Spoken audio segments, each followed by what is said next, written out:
Hi, everyone.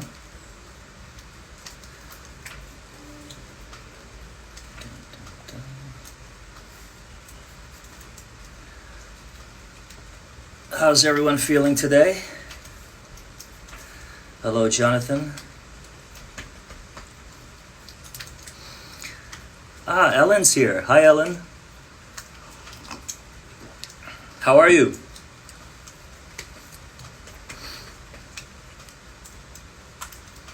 My friend Ali is joined.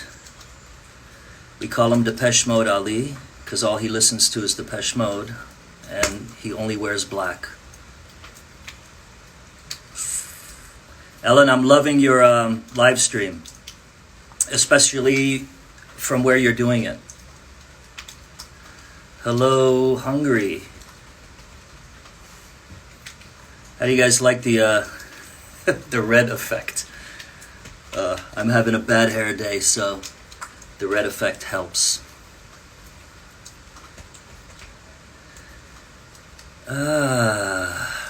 Thank you so much, Jonathan. I'm doing my best. Habishman, what's up, buddy? Damien is coming on very shortly. Let's see.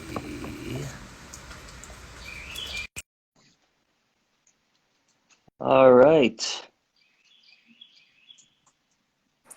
Here we go. Oh, there we Hello, go. Damien. We're in. How are you, We're mate? in. You well? Yeah, I'm good. I don't do too many of these things because it's just awkward. I mean, just I feel you. I feel you. I'm awkward too. Don't worry about it. yeah. No, I mean, it's a lot easier talking to an audience. But I guess Exactly. Yeah. this will have to do for now. Definitely. I mean, we're So, making the how most are of the you? situation. Yeah, I'm really good. How are you? I'm good. Healthy, cooking every day, catching up on a lot of things that I've been complaining I didn't have time to do all these years of like constant touring. Yeah, Where I are you feel you. now? I'm just gonna move back a little bit. I'm at home at my parents' house in the south of Spain, near Marbella. So not in Barcelona anymore. Yeah. So I've been here pretty much since we spoke before. I told you I had that accident in Vietnam, and I've been at home ever since, recuperating and working Oh from yeah, here pretty that's much. right.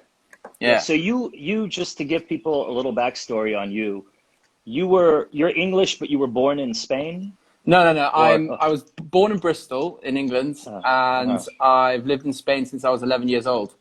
Oh So wow, yeah, I went to school here throughout my teens. I went back to university in England, in Southampton for a little bit, until I finished my studies there, and then I came back to Spain to go live in Barcelona straight after university, and I lived in Barcelona for about 4 years.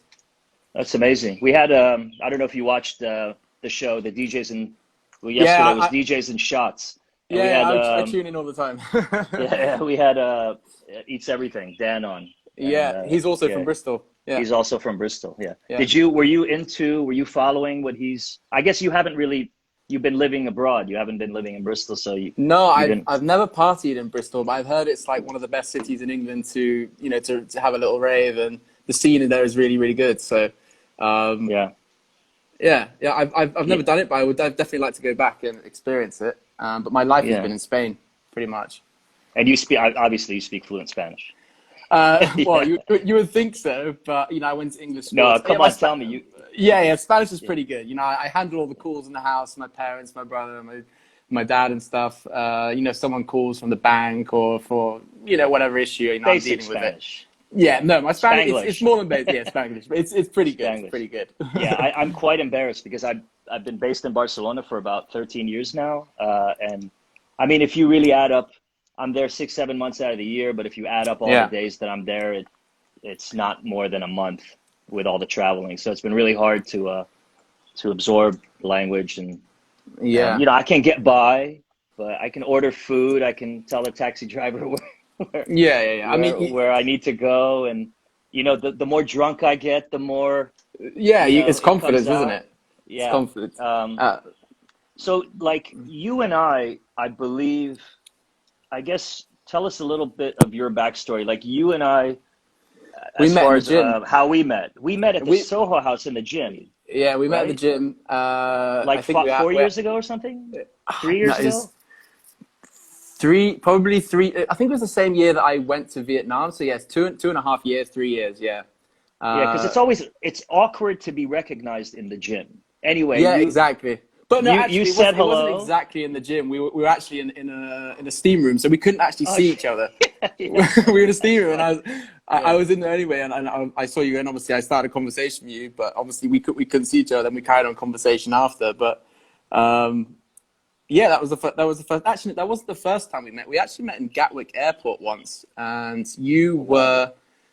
you were heading back to Barcelona, and so was I. And I was coming back from a wedding, and we started speaking, talking about Ralph Vassio because his release was coming out soon on I think I SCITEC. remember that. Yeah, yeah, I Yeah, remember that now. yeah, that was the first time we had a proper conversation. Yeah, Yeah, so but I think when I saw you again at Soho House, maybe it didn't register, but maybe I kind of knew that we had met before. And yeah, then I remember Marwin Saab, who's a good friend of mine, incredible producer. He gave me a remix that he had done for you, and yes, I was playing the shit out of it. And yeah, and with the Japanese vocals. yeah, yeah, and like so, I saw the name again, and I think after we met at Soho House, you had sent me a link to Yeah, we some of your connected on tracks. email. Yeah, I sent you a few tracks. Yeah. Yeah, I think I recall listening to it and liking it, but maybe I didn't make a move as far as like You actually gave me the feed. discussing it further with you, trying to maybe A&R Yeah, yeah, a like first single, whatever like that. yeah. And The then it feed. wasn't until the mentorship thing that Correct. Yeah. our paths crossed again. And then I recognized your name, obviously, in going through all the demos that we got through Hello Demo, Hello Demo. Yeah. So tell me a little bit about how you kind of what your backstory as far as getting into the music industry and the Oof. people that you met along the way and how that kind of connected us together. Well, I guess it all started. Well, ever since I was young, I have always wanted to have the best music, and I was always like into many different genres. And when I was at school, I always wanted to share music. I was always that guy who just wanted to share the music that I found. And yeah, and all through, I think when I was 14, I played the song, or maybe 13. I played the song called "Who's Afraid of Detroit" to everyone at school, Yeah, Claude by Von Claude Stroke. Von Stroke. Exactly, yeah. And the whole school was listening to it by the end of the week. That everyone had it on Yeah. their phones and it was playing through the radios. And that was really like a satisfying feeling to me because I always wanted to share music and have that kind of impact on people. I guess when I was 15, my brother and his girlfriend snuck me into Dreamers, which is was the biggest club down here on the coast. Mm-hmm. And some things happened that were pretty crazy. They ended up having to leave, and I was lost on the dance floor. And Eric Murillo was playing, and I was completely new scene to me. So I was blown away by first of all the sound system because I'd never heard anything like that at 15. And by the performance as well, the energy from the crowd and how it was receptive to and from. And I just knew in that moment that I wanted to do what he's doing. Yeah. And then I continued from there, like 16, 17 years old, I was working on DJing. So it was you on the dance floor at Dreamers listening to Yeah, Eric Morello. That was yeah, the spark for you. Yeah. exactly. I know Yeah, Dreamers. exactly. I played it before. Yeah, it's You a cool have? club. I think I Yeah. remember seeing your name on there a few times, actually. I know that a I lot of think big names. that maybe it was Deep Dish. I don't think Yeah, I maybe I think it was played Deep as a Dish, solo yeah. artist, but yeah. Exactly. Yeah. I don't remember seeing your name as a solo artist because I've checked the flyers before. It must have been Deep Dish, yeah. Yeah. Yeah, so that was the real spark. I had my first real club experience, and it was because I was 15 and I was completely underage, and I was, put my best shirt on and got in the queue and, pretended like, I was part of what was going on. 16, 17 years old, and I was working on DJing, and I was always finding new music. I actually got my first residency when I was 17 years old, and it was the year that Spain won the World Cup, and it was the Sunday that they said plays. Like, it's a Sunday, it's a quiet day, so why don't you come and play then? But the guy who invited me to play didn't realize that Spain were in the World Cup final that day, and they won. So I had my gig on the night that they won, the World Cup. So that the place was absolutely rammed. And, I played the best set I possibly could. And they fired the guy that got me that position, and they hired me for the rest of the summer. So that was my residency sorted. Oh my God. Yeah. And you have a game to thank for that, Yeah, exactly. Or the winning team. Pretty insane. And I just continued for like the next couple of years playing in that same place and other places around Porto Banús down here. But was it what like the experience that you had at Dreamers listening to Eric that made you want to be a DJ? What made you want to make music? For me, it came hand in hand. I knew that if I wanted to make it to the highest level, I needed to produce, and I always was searching for that feeling of that bass pocket you find in a club where it like resonates through your whole body. Yeah. I wanted to make music that did that. I wanted to see if I had the ability to do it. So, I started music production, and it was a long way around. I was trying to learn Ableton, but then I had also a music technology at school, but it was doing stuff like recreating Madonna songs or recreating, a pop song or something. So I was learning lots of different elements. And it was like, when I finished my A levels, which is the final years of your studies here in Spain and in England, that I decided to go to university to study digital music so I could understand music better and become better at production.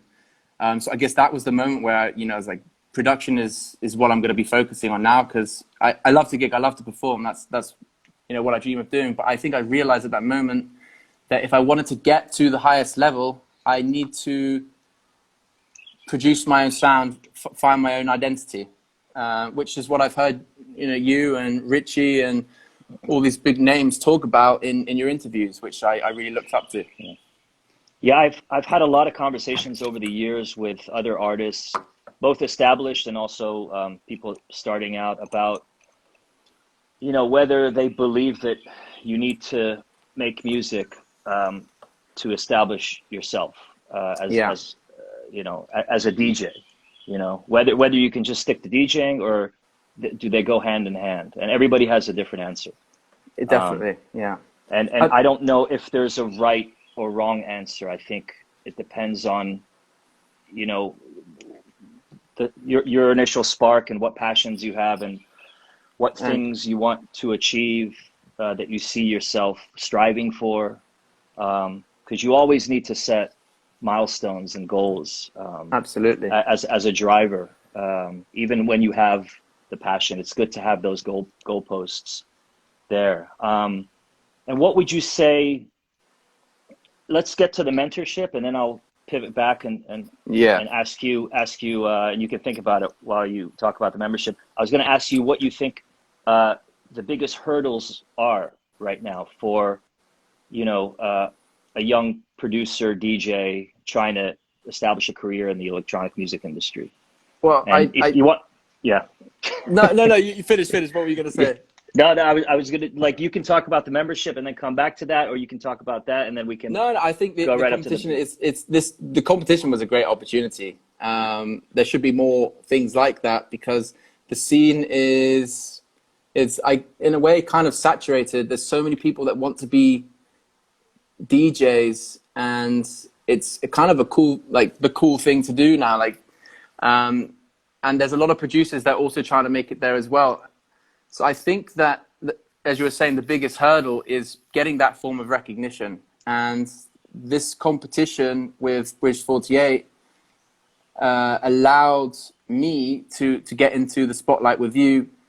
For the third again, time. Yeah, I couldn't ignore you the third time. Exactly. Exactly. Yeah. So I guess for a lot of people that don't know, I'm involved with Bridge 48, which is this kind of creative hub workspace in Barcelona. Davide Squillace is also part of it. Hernan, I'm sure he's watching. Hello, and my good friend Michele. And it's comprised of like various studios. There's mastering studios, there's digital studios, analog studios. There's like a communal workspaces. There's additional spaces where you can have like talks, panels, seminars. It's a really cool kind of meeting point for a lot of music creatives in Barcelona. I actually met Flug, who had been a fan of Sebastian. I'd been a fan of his for years. I had no idea he was living in Barcelona or he was from Argentina. I thought he was like some German guy, living in Berlin or something like that. And then it was Elio Rizzo, I believe, that introduced us. And he was at Bridge, and it was, I mean, that's the basic idea of Bridge is to build bridges between one another and connecting different scenes together and connecting established artists with up and coming producers and DJs. And so we did this mentoring program as kind of a test run where using Hello Demo, people submitted demos, and then I narrowed it down to 10 finalists, and you made the 10 finalists. And when I saw your name, I was like, oh, okay, yeah, Damien, all right.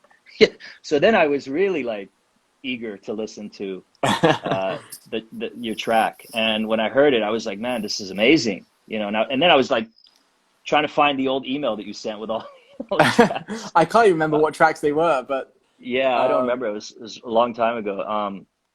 And then, everybody in the top 10 had amazing pieces of music that that deserved, individual mentoring.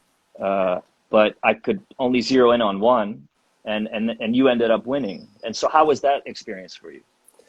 I guess a little bit surreal. Well, it was surreal at first. I could, because you don't really expect yourself to win. You think, oh, it's not going to be me this time.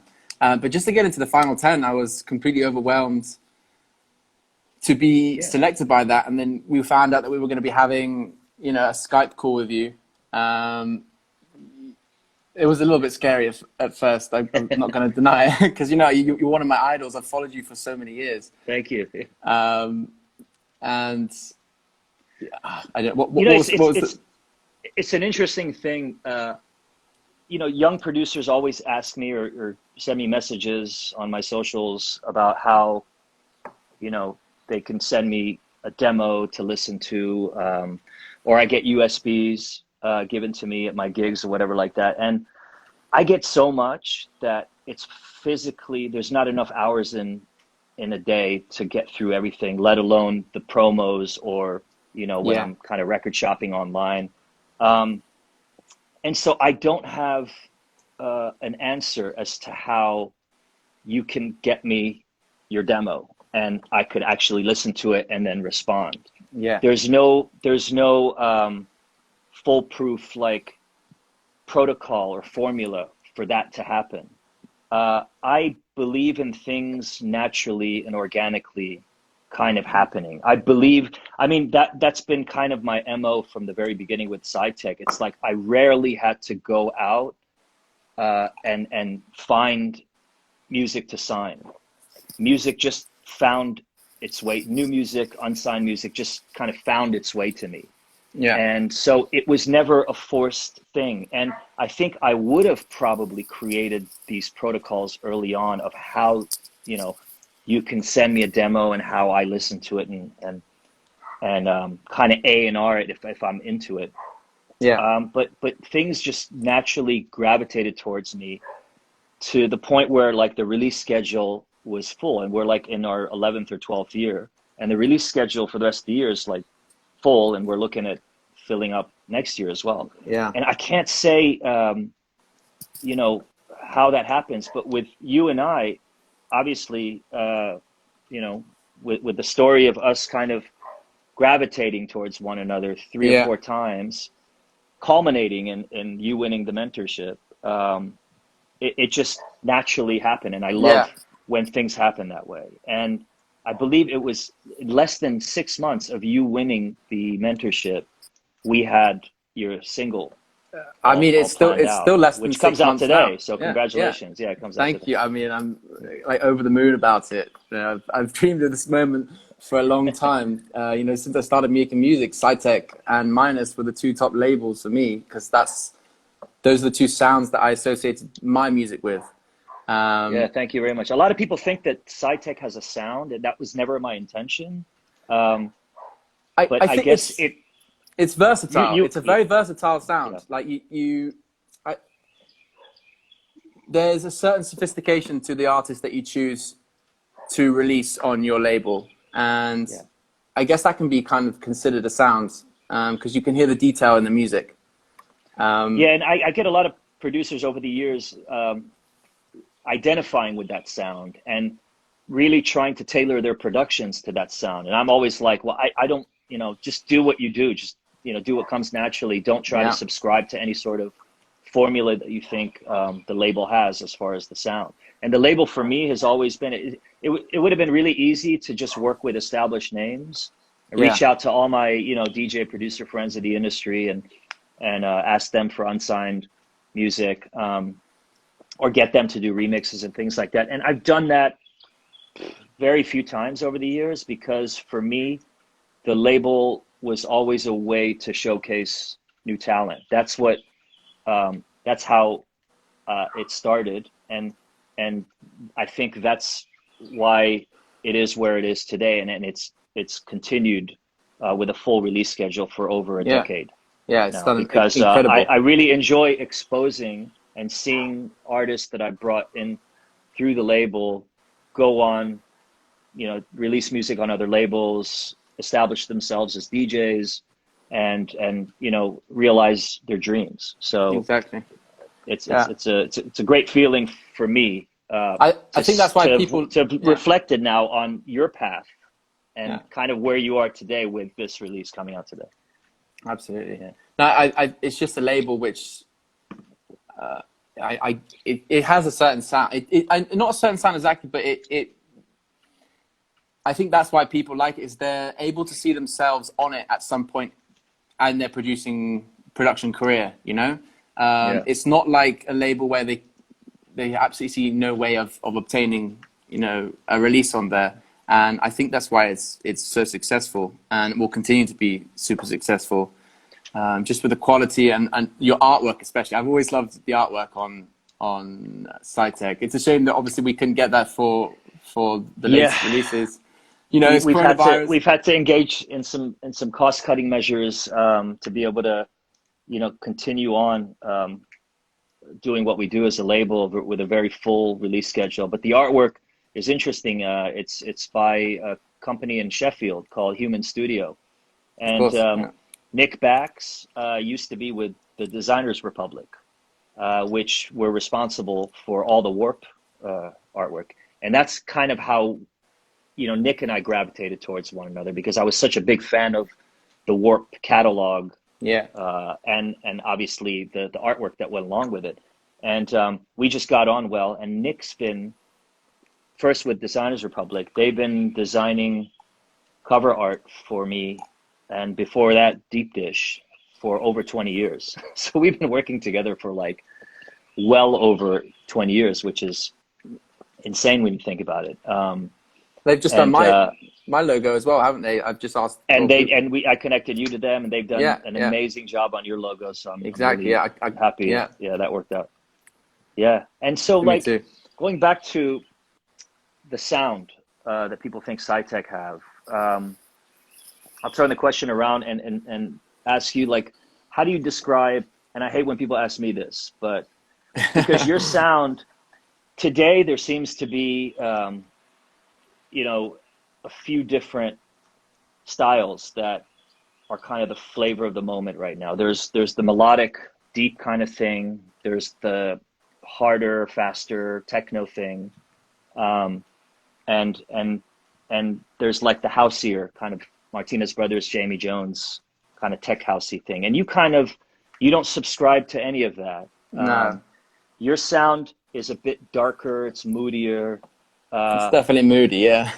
Yeah, but it's still it's funky, and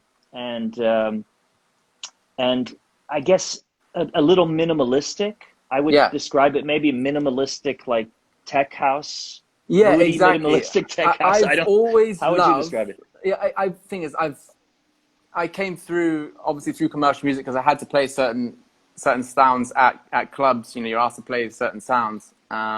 But I've always loved the groovier side of music. And Do you think your experience at Dreamers listening to Eric Murillo, because he's quite funky? yeah, Do you he's really think funky. Yeah, he's really do you funky. think that funkiness um, is like establish your foundations, initial foundations as a producer, and over the years you've obviously gravitated more towards techno or darker, moodier Potentially, sound, but like potentially. that foundation is always there, and you found a good, you know, I think potentially, balance. but I think I changed a lot when I started going to festivals, to Creamfields and Andalusia, and Dream Beach down here, in also in Almeria. I was checking. I don't know if you played at one of those festivals, but Richie and Geyser were playing it, and I think that the combination. I think Geyser is also really groovy, but he has that moody side to it as well, and I've always loved that. But I always go back to. Guys is from another planet. He is from another planet. I listen Yeah, to his production. I'm just like, how is he doing that? And his yeah, bass lines, and I'm always curious. I would love to ask him what he does with his yeah. bass lines. We had a funny conversation once at a party in Girona, just outside Barcelona. It was Escape in the Park. And I snuck Mhm. back into VIP. We ended up having like a conversation for half an hour. And he was joking with me that he has a ghost producer. And I know he was, probably a little bit That's very wasted. Geyser. Yeah, Yeah, yeah. he was I joking met around. him. It's being I met him. sarcastic. I remember now. Where was it? Bar 25 in Berlin. Okay. Richie was doing a 24-hour party at Bar 25, and I thought Geyser was German, just because the sound was so And his name. European, and Yeah. like literally, the music sounded like it was from another planet, and we met Yeah. at and we became friends over the years, quite close friends over the years. Great Yeah. guy. So I guess how would you describe your sound then? Yeah. It's Like, like you listen to my sound. The first thing you're going to hear on the drop is the bass. I like kind of the yeah, bass to give that warmth and it kind of surround the track. It's always percussive, dark, um, with I guess a little bit of hypnotic, I guess melodic elements. mhm. One track is not always the same as the other. It can change, like you said. It doesn't have like it doesn't move towards the Jamie Jones sound or to the bleepy minimal. Are you comfortable kind of driving in your own lane, or do you feel pressure as a young producer to kind of subscribe more towards a certain sound that everybody seems to be gravitating towards, or are you quite content and comfortable and just Yeah, pursuing the sound that's in your head, yeah, even if nobody else yeah, like definitely, even if it's not like the popular kind of current sound? exactly. Um, Look, it's at the end of the day, the music you're making is expressing who you are, and it's your art. And for me personally, I can't really make something which I'm not feeling in that moment. I have to sit down in the studio, and I don't have an idea in my head. I I just go with the feeling that I make. So a certain sound will pop up. I'll start manipulating it, and I'll arrive at something. I was like, well, how can I use that sound in my production? But I always start from the lows to the highs, and it's always the bass line. And I always want to make sure that the tracks that I have, when they're played at a club or a festival, that are going to fill the room of that.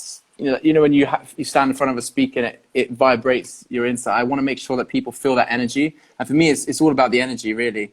I want to make sure that it's carrying through sets, and yeah, I guess that is my Yeah. sound. Yeah. I mean, you definitely got the sonics down I'm because trying. I'm it's, trying. yeah, no, Um, the frequency, especially the bottom end frequencies of your tracks are exactly that, yeah. the way you describe it. Now, do you, obviously with this COVID shutdown of our industry, many industries, ours will probably be the last to open. It'll open gradually. Does it make you think twice about having a career in the music industry? No, not at all. No, No, it's not deterring you. No, it's my passion. You know, you can't help the way that you feel about something.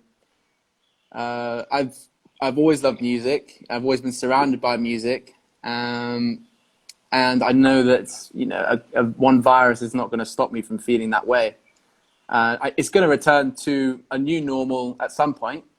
We don't know when, but I think this is a great period for artists to come together, come up with new ideas, and the people that are just going along for, I guess, the egotistical side of it will kind of drop out because it's not as cool. There's not so many things to tag along to, and I think we'll be left with a more organic scene where, you know, the crowds and the artists that come have something that they really want to express. So absolutely no way there's going to stop me from wanting to make a career in this, because you know, the aim is to perform, and that's all I want to do. I want to be able to vibe off the crowd in the way that I've vibed with the DJ when I've gone to the events of you or Richie Hawtin or any of the big names or any of the small artists that I've seen. You know, that's the aim, and I won't stop at anything to get that. Yeah, and I should also mention that you and H.C. Kurtz, who was in the top 10. Yeah, I think Paul was also in the top 10. Yeah, Paul too. Paul Neary and H.C. Kurtz, you have like a little collective kind of alliance. Yeah, we're working and on how it. did that start? And and I should mention that H.C. Kurtz has a single coming out on SCITEC this year as well, which is massive. So that's two artists that I discovered through this mentorship program, very naturally. You know, your music found its way to me, and here we are. You know, both of you are releasing singles on the label, which makes me really happy. Are you going to do another competition? Will there be another mentorship next year? Another competition? Yeah, I think we're going to be doing it with other artists. There's a lot of artists on board already. Awesome. And we're reaching out to many more. I recall now that I was always getting random messages about doing something like that. Yeah. But it wasn't until the whole bridge thing came together that we decided one day, let's just do it as a test run to see how it works out. And obviously it worked out great. And now, as a result of that, because we had quite a bit of media attention, you know, directed at Bridge over that. And now I'm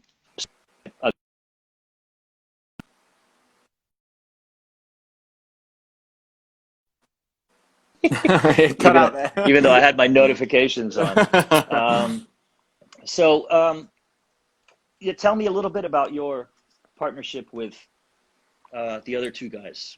Yeah, so we, in a way, we kind of have sounds which work together. You all live remotely in different. I mean, you all live in different places, and you kind of communicate remotely. Exactly. Yeah. I haven't met any of them. I haven't met Paul. Oh, you never met them in person? No, I've never met Paul. He lives in London, or just outside London. I can't remember. Callum, which is H.C. Kurtz, he lives in Berlin. And we're working with other few artists. We have a guy called Chris Hodgson, whose name is Verve, his alias. And we're trying to get Ralph Asio involved as well. We're trying to form a collective, you know, and start a label where we only push each other's. A part of your little definitely, collective. Yeah, like, definitely. As far as the sound, yeah, exactly. But I mean, he's adapting a little bit now, isn't he? He's released some stuff on Senso, and he's really, you know, changed his sound. But we've spoken recently, and he's like, I want to start making more groovy, minimal stuff again. And so yeah, like we're all trying to form together, and I guess push each other's music and kind of make it exclusive to the artists which are in that group. So if we'll always remix each other's music, and when we release EPs, we'll all help push that EP as much as possible, like chip in financially, and you know, support I think each other. that's an amazing thing that you guys are doing. Yeah, there's strength in numbers, and exactly. The and fact that you can, I mean, you guys are yourself. You're like your own little Bridge exactly. 48. Yeah, You know, exactly. But like, we haven't even met each other, but I think that's the best thing about it is that's the we're amazing thing. connecting Exactly. musically. Is we're connecting Yeah. musically, and that's one of the most beautiful things about it. I think is that we don't know about each other, but we've found, I guess, like a common ground just through music, and Yeah. I think that's the power of music, isn't it? Really. Yeah. But I'm looking forward to it. We've still got a lot of things to sort out, and maybe some legal things. Make sure there's contracts and stuff. All the Yeah. Let me know if yeah you want any yeah advice and stuff on that. yeah. Happy to You know how help. it goes. But yeah, I'm going it's a collective. to, yeah, no, it's great. And I'm happy for all you guys. I have a lot of demos from them that I still need to listen to. And you guys are like music making machines. Like every week there's some new bomb that you send me. I mean, I'm skipping through it. And they Yeah, all of course. sound amazing, but like, pretty soon I'm going to give it a proper listen and then take it from there. I'm going to start to ask you some questions that we got from Sure, some of go the for it. fans and see how that goes. Okay, so Plasmaric is asking, what do you think about young and new versus old and mature labels in the scene? Well, it's a great label that the people that asked that question is Plasma Records. I actually have an EP out with them, and I love their label. But to answer that question, I think they're both essential for our scene. You need to have the new labels because they bring new ideas, new sounds, new artists, and it keeps the industry fresh. I have my own label as well, Oculus Records, which I'm rebooting now and getting a VA out called The Collective, which is in line with what we were just talking about. But I guess the best thing about having new labels is music discovery. Like people get into music because they're always looking for a new track or a new sound, and the more labels there are, the more artists are making music, and the more opportunities there are for people to get their sound out and their expression through music. So yeah, 100% music. New labels are really important. And Do you think, as a young producer, when you were first starting out, was it something that you felt was necessary, is to create your own label? Because maybe the idea of shopping your music to different labels solely, just relying on that and maybe getting, not getting their attention or they're not interested, whatever like that, would kind of deter you from or prevent well, you from getting your music out there. Like, do you feel it's really necessary as a young producer to have your what label established? Yeah. yeah, I mean that there is one thing about having new labels is it's very easy to set one up now, so it can become quite saturated and genres can become confused. But absolutely, it's like with new labels, they're more open to hearing people's music. I think demo emails are sent out quite easily, and music is firing in all sides. So it's easy to get noticed, and I think it helps you feel like you're on the right path just to get your first few releases out, even if it's not on a big label, but it's an upcoming one. I think it's really helpful. I know I felt that way when I first started making music. My first EP, I can't remember what the name of the label was now, but it was just amazing to get signed. And it makes you feel like you're on the right track, and it gives you inspiration to want to make more. And, that's why we do it. Even though we know we're not going to receive probably that much money or any money at all from the releases or sales that we make,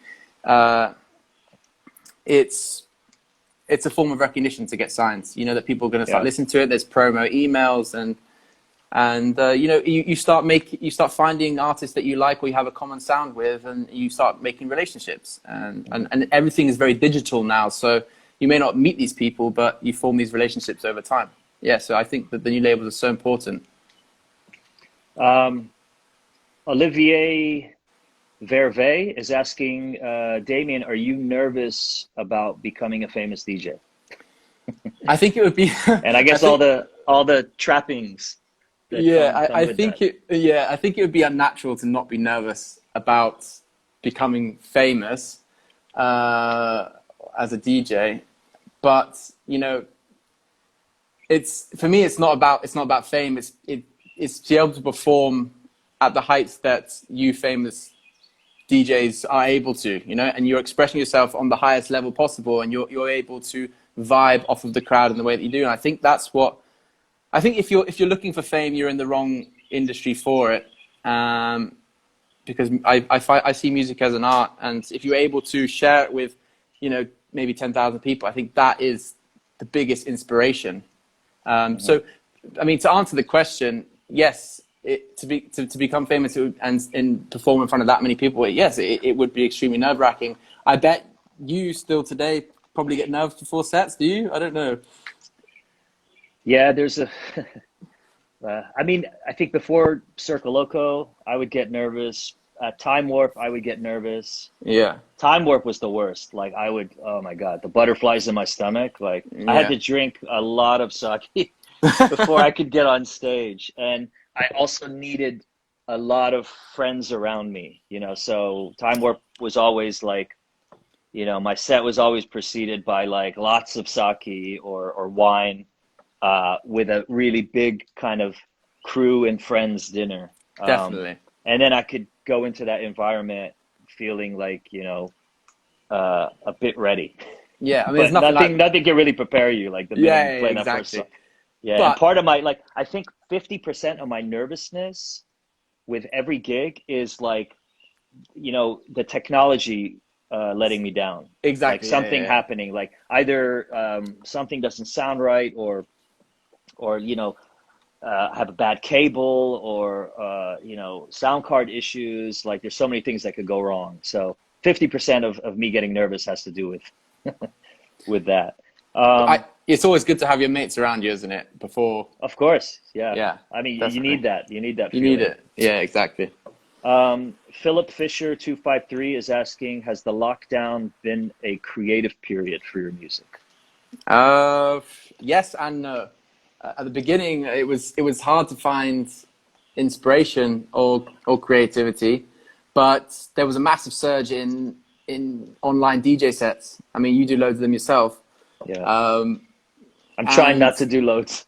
Yeah, no, but you're smashing it. You're absolutely smashing it. Yeah. And I think, you know, when I decided I started to want to record more sets, and that encouraged me to find more sounds. And I did this, like, a few questions on Instagram to get people to hear what they want to like. And they said, you know, we want to hear a deep house set. So, you know, I started looking for deep house sounds because I love deep house. And, you know, I did a deep house set, then I did like I guess more of like a mindful techno set, and then I did a minimal techno set. So what I've been doing is going through different genres, and it's helped me find inspiration in sounds and the way that the grooves are. And this has been my creativity, because I've been, you know, locked indoors for 2 months. So you never had any issues with what's happened as far as like being able to produce music? Not you were really. able to like tune out everything else that was happening in the there were periphery moments. There's always frustrating moments when you're producing. You're trying to make something incredible, and obviously I had my release on SCITEC coming out, and I wanted to continue to make the music to the level that I was making there, if not even better, so that I could, you know, keep pushing myself. I need to feel like I'm always going forwards. I mean, I guess in some ways I can answer this question, because you've sent me a lot of new music during this 2 month like that Fuse track stretch. you said you really liked, and I was over the moon that you liked that. So it has been, it's been creative. It's been creative. C Fisher 90 is asking, who are your current, they wrote influencers, but I'm guessing they mean influences. Well, it goes without saying that you are one of my you can talk about your favorite influencers, bloggers, if you want to. But, well, I mean, like, it's all about music. Yeah.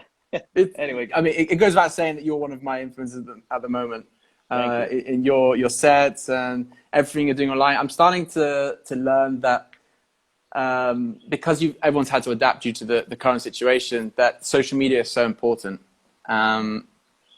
And I think you absolutely you smash it in the way that you do it. You have your sets online. You incorporate your reggae sets. You're doing something from your roots or something that you really love. while maintaining, I guess, a profile on all social medias. So, I mean, to be able to see how you're working, and obviously you're mentoring me at the same time, it helps me see what I need to be doing with my career. So I incorporated my brother just started actually a social media company, and we spoke about it before. Oh, that's like, great. Exactly. He started a There social media company during this, yeah. and he's been helping me get my social media up and running, and making sure that I'm, bringing up my audience, because, right now is everyone's using their phones, everyone's on their laptops. And yes. So Charlie Gardner is asking, what's it like to be mentored by Dubfire personally? That puts the pressure on a bit, doesn't it? Well, I mean, like I said before, you've been one of my idols for a long time. You and Richie Horton have been like the two guys which, your music has resonated most with me. It's great to get that constant feedback from someone that you've looked up to for so long.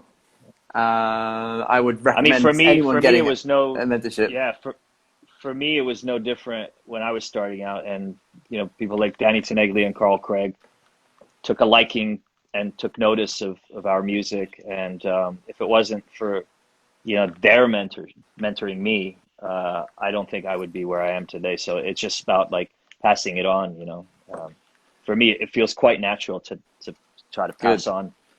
Well, I hope I get to the stage where I'm able to also do the same thing for others as well. For sure, yeah. It's a great feeling to be able to share and talk about music with other people who are also passionate like you are. So, I would say that it's been an incredible experience so far. I mean, we're halfway through the year, and I'm excited about the future. I'm excited. Amazing. And on that note, I think it's a perfect segue into telling everybody that your single, Building Bridges, great name, by the way. Thank you. Is out today on SCITEC. Congratulations. I'm going to try to get through all the demos that you sent me recently this weekend. Yeah. And we'll talk again on Monday, and have a great weekend. Thanks for jumping on. Thank you so much. Thanks everyone for watching and sending in your questions. I'm going to be doing this. Somebody asked the other day why I'm not doing the SCITEC radio thing anymore. I think this is a cooler format these days, to do like kind of a live chat on the day of release with various SCITEC artists, or all SCITEC artists. And eventually I think we're going to work in some DJ sets from you guys.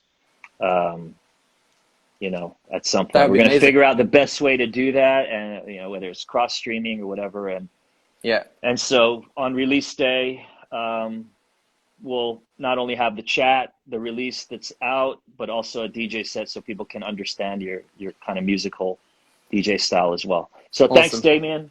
Thank you, Ali. Thank you very much. My pleasure. Take care. Stay healthy. Stay safe. You too. Bye, everyone. Talk soon. Thank you so much. Thank you, guys. Thanks for watching. Bye-bye. Bye-bye.